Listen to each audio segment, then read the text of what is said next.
Mes brebis écoutent ma voix, moi je les connais et elles me suivent, dit Jésus dans l'évangile de ce 4e dimanche de Pâques.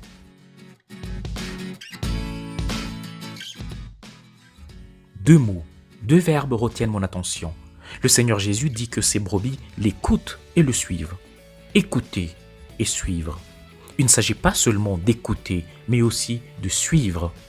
Comme pour dire qu'écouter la parole de Dieu ou la lire chaque jour, aller à la messe au culte chaque dimanche, c'est bien beau, mais cela ne suffit pas. Encore qu'il faille suivre le Christ. Le suivre, non pas à la manière des suiveurs ou des followers sur nos réseaux sociaux qui peuvent s'abonner à une page ou suivre un influenceur ou une influenceuse sans nécessairement aimer ce qu'ils publient ou adhérer à ce qu'ils disent. L'Évangile aujourd'hui invite le disciple que je suis à suivre le Christ tel une brebis qui suit son pasteur et qui en toute confiance se laisse conduire par lui vers les lieux sûrs et être nourri par lui sur des verts pâturages. Ailleurs, le Christ dira « Si quelqu'un me sert, qu'il me suive. Et là où je suis, là aussi sera mon serviteur. Si quelqu'un me sert, le Père l'honorera. » Alors la question que je me pose est de savoir, mais où donc est le Christ pour le suivre aujourd'hui ? Je serais tenté de me dire que, d'après les témoignages des évangiles, Jésus ressuscité est monté au ciel et est désormais auprès de son Père, d'où il reviendra un jour. Et la question serait donc réglée.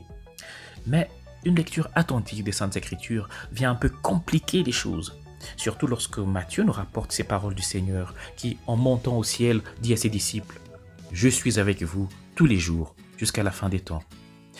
Il y a aussi ces fameux disciples d'Emmaüs qui, après la résurrection, cheminent avec lui sans le savoir, jusqu'à ce qu'ils le reconnaissent alors qu'il rompt le pain pour eux, comme il avait fait lors de son dernier repas. Et notons qu'il est écrit qu'au moment même où ils le reconnaissent, le Christ disparaît. Chers amis, notons que si le ressuscité a bien un corps, il est désormais difficile de lui mettre la main dessus. Et justement, si le tombeau ne l'a pas retenu, les murs non plus ne le retiennent pas. Comme lorsqu'il apparaît et se retrouve au milieu de ses apôtres alors que les portes sont verrouillées. Son mode de présence a changé. Il ne rentre plus dans des schèmes auxquels nous sommes habitués. Sa résurrection a introduit quelque chose de tout nouveau et qui nous est totalement inconnu. En fait, Jésus ressuscité ne se donne plus à voir, mais plutôt à reconnaître, comme dans la parabole du jugement dernier, où il révèle qu'il était ceux qui avaient faim et à qui on a donné à manger, soif et à qui l'on a donné à boire, étrangers et que l'on a accueillis, prisonniers et que l'on a visités.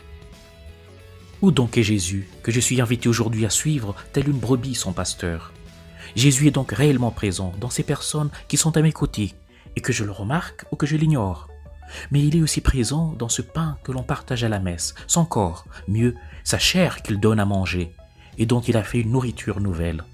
Il est encore présent dans sa parole que proclament les Écritures saintes, et de beaucoup d'autres manières. Suivre Jésus, c'est ne donc pas seulement écouter sa parole chaque jour, aller à la messe ou au culte chaque dimanche ou m'appeler chrétien.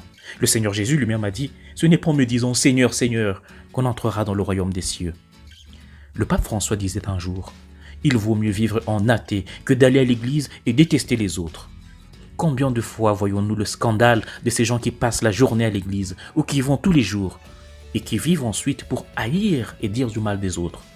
Si vous allez à l'église, vivez en tant que fils, vivez en tant que frère, montrez un véritable exemple.